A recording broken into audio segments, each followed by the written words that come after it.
day, everyone. I am Razile Carriaga, a BS Social Work student of SW 104, Section E1. And today, we are going to talk about Erikson's ego-analytic psychology, most especially the theory of psychosocial development. So, without further ado, let's get started. And let's start with who is Erikson. So, Erikson is a Danish German American ego psychologist who developed one of the most popular and influential theories of development. He coined the phrase identity crisis. So, an identity crisis is a developmental event that involves a person questioning their sense of self or place in the world. And also, he trained in psychoanalysis and was analyzed by Anna Freud. Did you know that Erikson extended Freud's theory in three ways? First, he elaborated on Freud's stages of development, whereas Freud emphasized childhood and proposed that personality is shaped by approximately age 5. Erikson suggested that personality continues to develop in a succession of 8 stages over the entire lifespan. Erikson's second departure from Freudian theory was to place greater emphasis on the ego than on the id. In Erikson's view, the ego is an independent part of the personality. It is not dependent on or subservient to the id. Third, Erikson recognized the impact on personality of cultural and historical forces. He argued that we are not governed entirely by innate biological factors at work in childhood. Although they are important, they do not provide the complete explanation for personality. Erikson divided the growth of the personality into 8 psychosocial stages. The first 4 are similar to Freud's oral, anal, phallic, and latency stages. The major difference between their theories is that Erikson emphasized psychosocial correlates, whereas Freud focused on biological factors. Stage 1 of psychosocial development: the basic trust versus mistrust. Infancy 1 to 2 years. In this stage, the infant is totally dependent on the mother or primary caregiver for survival, security, and affection. During this stage, the mouth is of vital importance. If a mother fails to provide adequate care and love, the child will come to feel that they cannot trust or depend upon adults in their life. Basic strength is hope. On the other hand, if the mother is rejecting, inattentive, or inconsistent in her behavior, the infant develops an attitude of mistrust and will become suspicious, fearful, and anxious. According to Erikson, mistrust can also occur if the mother does not display an exclusive focus on the child. Basic strength of hope is associated with the successful resolution of the crisis during the oral sensory stage. Erikson described this stage as the belief that our desires will be satisfied. Hope involves a persistent feeling of confidence, a feeling we will maintain despite temporary setbacks or reverses. Stage 2: autonomy versus shame and doubt. Early childhood 2 to 4 years. The important point is that during this stage, children are able to exercise some degree of choice to experience the power of their autonomous will. The key questions become: how much will society, in the form of parents, allow children to express themselves and do all they are capable of doing? Major crisis between parent and child: toilet training. Basic strength is will.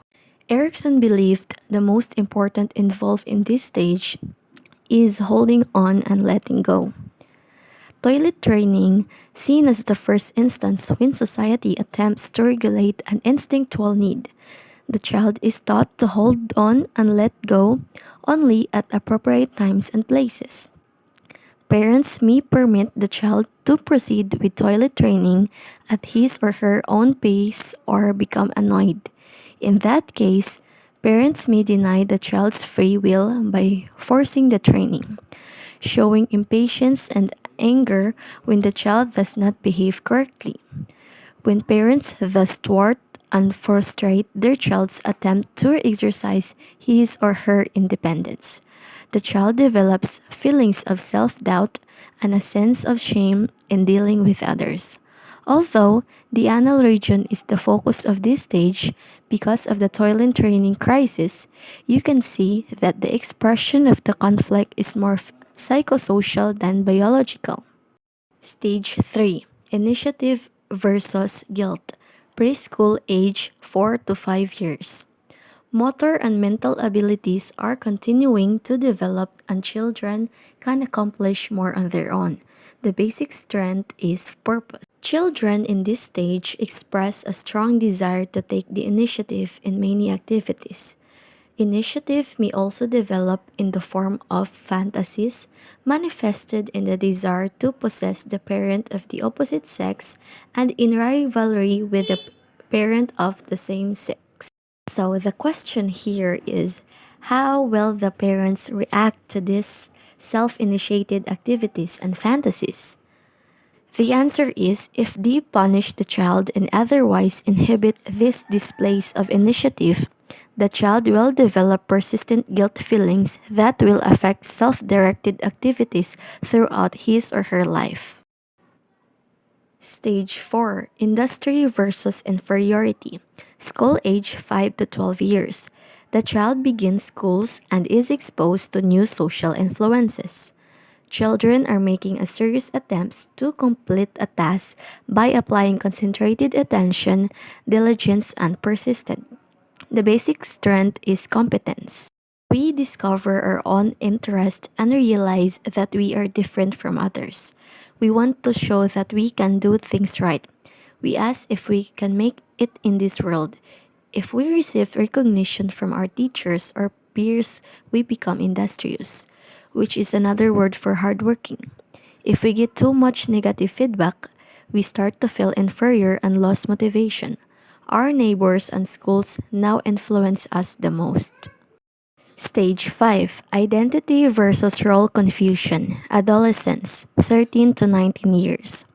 The stage at which we most meet and resolve the crisis of our basic ego identity. Erikson noted the potential strong impact of peer groups on the development of ego identity. Basic strength is fidelity.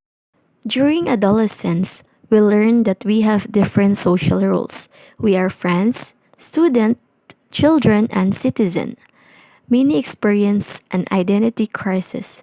If our parents now allow us to go out and explore, we can find identity.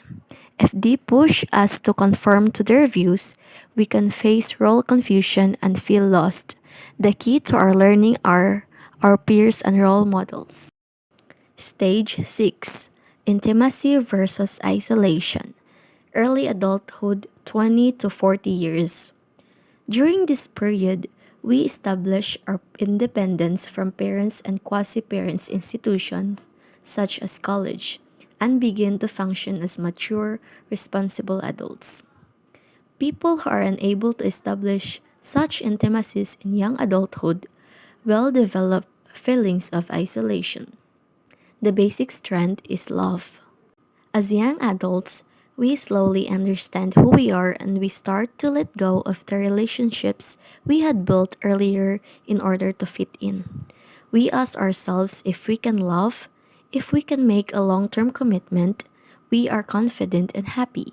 If we cannot form intimate relationships, we might end up feeling isolated and lonely.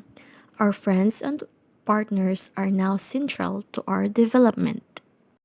Stage 7, Generativity versus Stagnation, Adulthood 40 to 65 years. Stage of maturity in which we need to be actively involved teaching and guiding the next generation.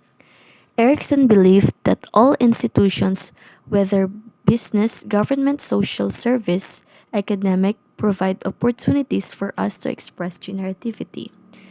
Basic strength is care. When we reach our 40s, we become comfortable. use our leisure time creatively, and maybe begin contributing to society. Our concern is generativity. If we think that we are able to lead the next generation into this world, we are happy.